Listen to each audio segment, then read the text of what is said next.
मला कुठं काय बोलायचं त्याच्यावर. मी त्या आंदोलनाला विरोध होता नाही.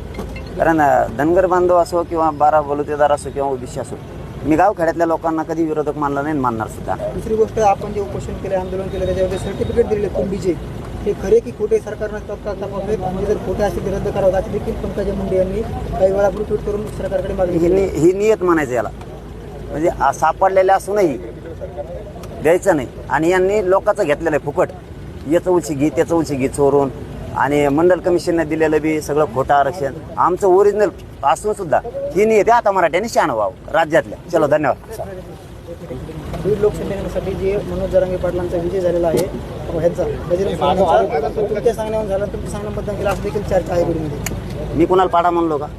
कोणाला निवडून आला म्हणलो का? मला महायुतीचं महाविकास आघाडीचं देणं घेणं नाही. पण आमच्या नोंदी निघाल्या असून रद्द जर करा म्हणत असले तर याला म्हणायचं मराठीविषयीचा द्वेष. आणि आता महाराष्ट्रातल्या मराठ्यांनी शान व्हावं. आपल्या सापडलेला असून जर रद्द करा म्हणते तर यांच्या खोटं आरक्षण दिलेलं आहे. मग ते किती लवकर रद्द व्हायला? मराठीने आता किती ताकदीने लढायला पाहिजे त्यांचं ओबीसीतलं आरक्षण पुरं घालवण्यासाठी. चलो, धन्यवाद.